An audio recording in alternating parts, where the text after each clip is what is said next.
Où sommes-nous par rapport à notre projet de 4000 pondeuses? Est-ce que nous avons abandonné? Nous n'avons pas abandonné. Nous continuons d'avancer au pas de caméléon, malgré les difficultés, malgré les challenges.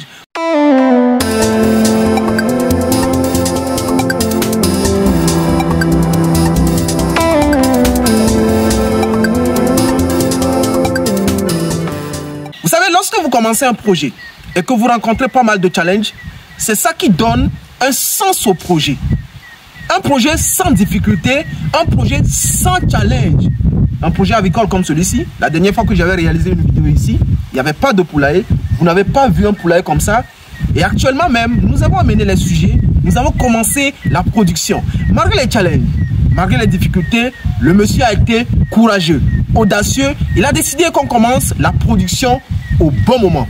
En réalité, l'élevage des pondeuses nécessite une certaine stratégie. Il faut quand même commencer au bon moment, de sorte que lorsqu'on arrive à la réforme, quand on parle de réforme, c'est quand les poules sont à terme de production et qu'on décide de les vendre. Il faudrait quand même que cela soit au bon moment. Eh bien, on a eu pas mal de difficultés ici. Le poulailler est terminé, mais pas totalement. On a commencé avec 2000 pondeuses. Je l'avais d'ailleurs dit dans l'une de mes vidéos lorsque j'avais réalisé une vidéo ici.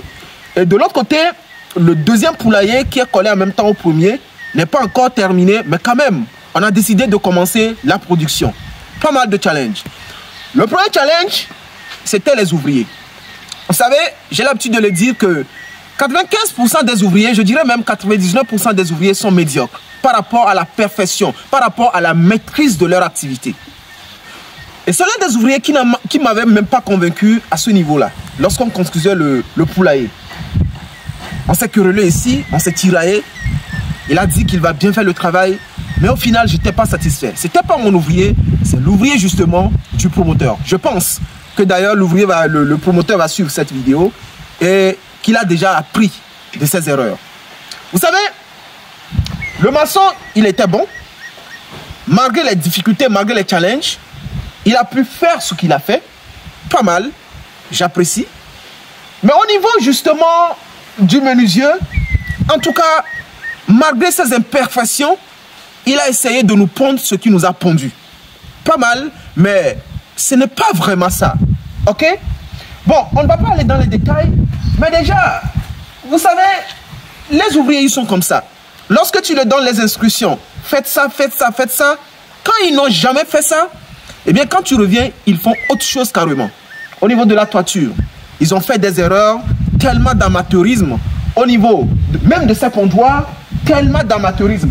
Regardez, lors de la réalisation du travail, j'étais venu, j'ai dit au menuisier, tu sais, voici, c'est comme ça, il faut faire ça. Je ne veux pas avoir de trou à ce niveau-là. Mais quand je suis revenu, il a fait exactement ce que je ne voulais pas. Et de l'autre côté, vous allez voir qu'il n'a même pas pris de bonnes mesures. À la fin, on a un trou, de sorte que quelque chose peut rentrer dans les pondoirs. Or, nous sommes ici en pleine campagne. Et justement, on peut assister aux serpents et autres, aux reptiles, qui peuvent rentrer dedans. Donc, il n'est pas souhaitable que ces pondoirs-là soient ouverts. D'accord? Même d'ailleurs, je pense que ceux qui me suivent ici, il y a les maçons, il y a les ingénieurs parmi nous. Dites-moi concrètement, est-ce que les cadres de ces grillages-là, regardez, je ne sais pas si c'est le promoteur qui a décidé ou pas, parce que moi, je donne les instructions et c'est eux qui décident d'acheter ce qu'ils veulent. Regardez, est-ce que les cadres de grillage, on fait les cadres de grillage avec les chevrons entiers comme ça? Ce sont des chevrons entiers. Bon, il me disait qu'il voulait que ça soit solide. Mais en réalité, c'est une perte d'argent. On a évolué de l'autre côté. Vous allez voir, je vous présentais dans les précédentes vidéos ce château d'eau qu'on était en train de réaliser. Et l'explication, justement, dans la vidéo, c'était qu'en réalité, on aura un grand politanque en haut qui va alimenter le petit politanque que vous voyez là et qui, à son tour, va alimenter ce que nous allons voir tout à l'heure dans le poulailler, les abreuvoirs automatiques. Cela a été fait, nous avons partout robinet, tout marche bien et nous avons amené les sujets, nous avons commencé la production et vous allez rentrer, vous allez voir ce qu'il y a dedans. Vous savez, un poulailler, ce n'est pas aisé, un projet pareil, ce n'est pas aisé, ce n'est pas facile. Avant de vous montrer les sujets qui sont là-bas, on a réalisé pas mal de travail et j'étais là sur le site avec mes ouvriers. Les bâches que vous voyez tout autour là, On a cloué tout. Et c'est ce qu'il faut faire. Un projet pareil, ce n'est pas de la blague. Bon, on va rentrer d'abord dedans. Et quand on rentre dedans, il faut d'abord enlever ses chaussures, porter justement les chaussures de biosécurité. Là, je vais me désinfecter. Là, ici, vous voyez, c'est le désinfectant qui est dedans. Tout ça, là, c'est à prévoir lors de la construction. C'est le désinfectant. Ça, c'est Crésil. C'est le Crésil que nous mettons là-dedans. Bon, il y a pas mal de désinfectants que vous pouvez mettre. Donc, pour désinfecter vos pieds correctement, surtout, nous sommes à une phase un peu sensible. Ce sont les poussins. Donc, on n'a pas droit à l'erreur. Donc, le caméraman va faire de même. Et quand on rentre, vous voyez, qu'est-ce qui est écrit là? Lisez avec moi. Recule un peu là. Recule. Entrée interdit à tout le monde. Bon, c'est le maçon qui a écrit ça. Ce n'est pas Lucien qui avait justement écrit ça. Même s'il y a des erreurs dedans, on apprécie notre maçon. Il était avec nous ici. Vous savez, le deuxième challenge, c'était l'ouvrier. On n'a pas d'ouvrier dans la ferme. J'ai deux éléments ici. J'ai mon employé qui reste généralement lorsqu'on commence le projet, parce que lorsqu'on commence le projet, surtout le démarrage, il faut la présence de quelqu'un qui maîtrise le travail. Moi, j'ai pas mal de choses à gérer, je ne suis pas là, mais c'est lui qui reste toujours pour justement coordonner les choses avec l'ouvrier en question, l'ouvrier qui doit être sur le site. Mais ici, nous n'avons pas d'ouvrier. Et actuellement, j'ai deux éléments. Mon employé et un stagiaire qui vient du Bénin. Les amis du Bénin, j'ai votre frère avec moi, je prendrai soin de lui. Il travaille très bien. Et c'est lui qui est en train de faire, ils sont en train de faire un bon travail ici. Vous allez voir le résultat. Aujourd'hui, nous sommes rendus au 4e jour de l'élevage. On a seulement 4 mortalités. Je ne vous raconte pas nos histoires, mais c'est pour vous dire que, voilà, pour réussir votre projet, pour ne pas avoir de mortalité, il faut faire ça, il faut faire ça, il faut faire ça. D'accord?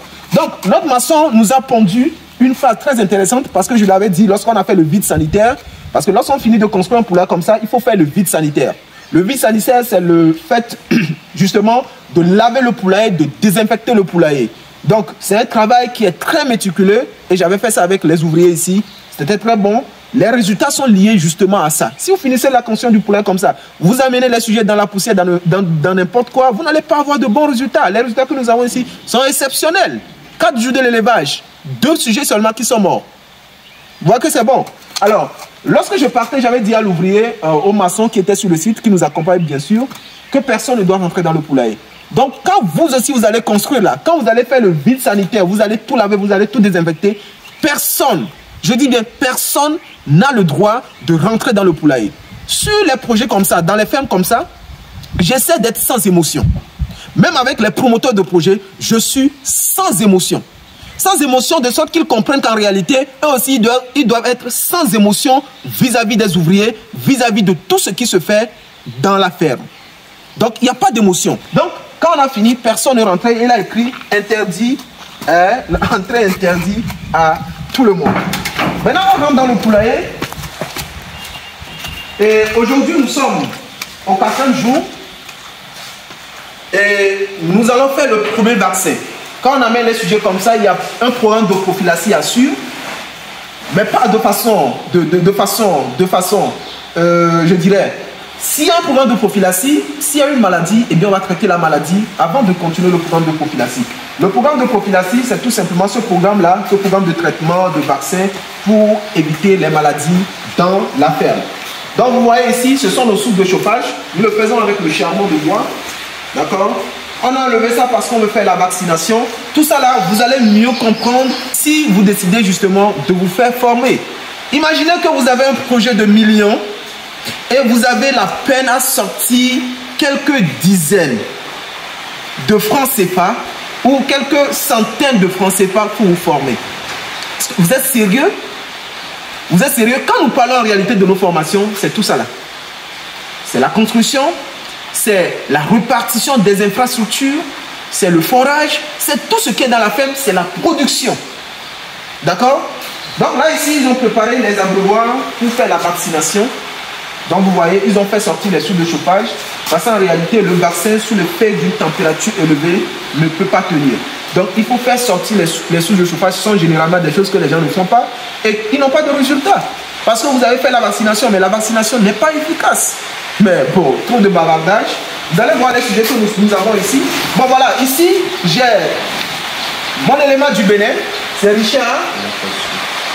Richard Lokosu. Attends, je vais te donner le micro là, tu vas te préparer, tu vas te présenter. Je vois que tu as envie de te présenter. Alors c'est qui? Richard Lokosu. Alors vous devez parler plus fort quoi. Je suis Richard Lokosu.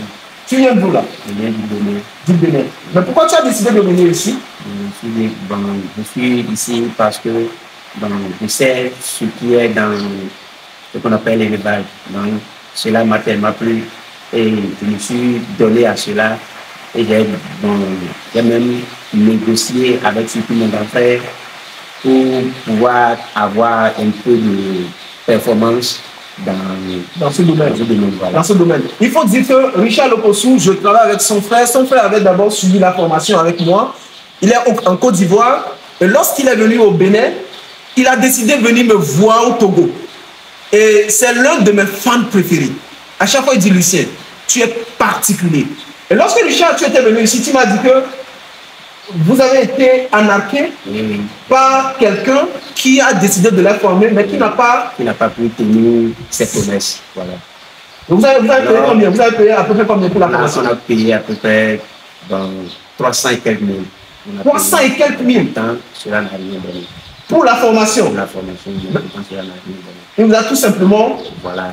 Et Jean, la manière dont il nous a convaincus, par rapport au domaine de l'élevage, donc la manière dont il nous a présenté comment les choses se passent, ainsi de suite. Mais pourtant, arrivé sur le site là-bas, tout ce qu'il a eu à dire, il n'a pas pu tenir. Donc, on est obligé de se retourner en arrière encore et aller encore au-delà de cela pour pouvoir trouver ce que nous cherchons, effectivement. Voilà, Richard Lokosu, son frère qui est en Côte d'Ivoire, il s'est formé avec moi, il était très satisfait et maintenant il a décidé de faire venir son petit frère qui va rester derrière justement le projet pour suivre le truc sur le terrain. Déjà la formation en ligne, elle est complexe. Tout est pratique. Vous voyez, quand on fait la vaccination comme ça, vous avez les vidéos pratiques. Moi, je donne tout. La construction, vous avez tout de façon pratique. Et l'objectif, c'est que vous puissiez réussir votre projet. Donc voilà pourquoi Richard est ici et il fait un très bon travail. Le frère Benoît, comme je l'ai d'ailleurs dit, je prends soin de votre frère. Donc là, nous allons essayer quand même de rentrer, d'accord?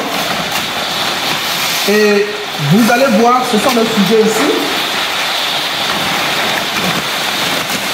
On ne va pas trop parler, nous allons sortir bientôt. Ça, ce sont les Issa Brown. Voilà. Nous avons 2000 ici. Donc c'est ça, avec ça que nous avons commencé. Et tout avance bien. Nous avons eu que 2 sujets qui sont morts au bout de, disons, 3 jours. Nous sommes au 4e jour aujourd'hui. 2 sujets seulement qui sont morts. En réalité, c'est parce que nous avons fait un bon travail. Le vide sanitaire ici n'était pas facile. On a tout lavé. On a mis les bâches. Vous voyez comment c'est protégé. La nuit, il fait tellement froid ici. Mais tout est protégé. Tout est bien protégé. Et vous voyez, les sachets de ciment, tout ça là, ça a un sens. Ce n'est pas pour rien que nous avons mis tout ça là. Avec cette surface, on a quand même pris le temps de bien mettre, de bien protéger le sol. D'accord? Et voilà, c'est ça. Donc, on va se retrouver après 4 mois et demi ou 6 mois maximum pour vous présenter justement les résultats. Ça, c'est rien. On a bien fait les choses, mais ce n'est pas ça, ce n'est pas le plus important. Le plus important, c'est que le promoteur recouvre son investissement. C'est le plus important. Et vous savez, quand vous maîtrisez, vous allez vous en sortir. Mais les bails, ça ne s'improvise pas. Aussi longtemps que je parle encore de ça sur la chaîne, les amis, profitez-en. D'accord? Aussi longtemps que j'en parle, profitez-en. Parce que dans mes vidéos, j'ai pas mal d'informations. Je parle beaucoup, je sais. Mais je veux vous donner beaucoup. Donc aussi longtemps que je parle, si vous avez un projet agricole, préparez-vous. D'accord? Préparez-vous. Ce genre d'investissement, ce n'est pas pour ceux qui ont trop peu d'argent. Ça, je vais vous dire la vérité. Installer le poulailler, construire tout ça là, ça nécessite un peu d'argent. Ce n'est pas trop, mais ça nécessite un peu d'argent. Et vous qui voulez investir, vous qui voulez bâtir quelque chose, ça c'est 2000. Hein. Si dans ce poulailler-là, on met les cages, c'est que nous allons tripler ça. On a deux bâtiments ici. Ça c'est le premier bâtiment. L'autre bâtiment n'est pas encore fini. Donc si vous voulez faire un investissement conséquent, de sorte que vous puissiez justement préparer vos vieux jours, je pense que ça là c'est bon. Mais ne pensez pas que ça serait sans difficulté, sans challenge. Ça, enlevez ça de vos têtes. Même si Lucien le dit, si les gens vous conseillent, les gens disent de n'importe quoi sur le net, formez-vous, informez-vous, parce qu'il ne suffit pas seulement de se former, il est aussi question de s'informer lorsqu'on commence le projet. Et vivez le projet et vous allez voir que votre réussite serait tranquille. Dans la plupart de nos fermes, les œufs ne restent pas à la ferme. Les gens partent toujours. Mais cela ne veut pas dire que ça serait sans difficulté. Attention, je ne dis pas ça. Avant tout, c'est l'entrepreneuriat. Et l'entrepreneuriat, vous savez, c'est un monde difficile. Un monde difficile. Un monde de courageux. Des personnes courageuses. C'était Lucien. Sur la chaîne, notre objectif, c'est de faire parler l'Afrique. Faire parler l'Afrique partira justement de ces projets concrets. Et nous sommes dans le concret. Vous devez être aussi dans le concret. D'ici là, je vous donne rendez-vous dans une prochaine vidéo. Et on se dit, après 6 mois justement, je vais vous présenter les résultats. Et s'il advenait qu'on a pas mal de difficultés, c'est pas mal de challenges, de bons résultats, pas mal de choses, je vais vous les présenter avant les 6 mois. C'était Lucien, votre ami. Et on se dit à très bientôt dans une prochaine vidéo. Partagez la vidéo.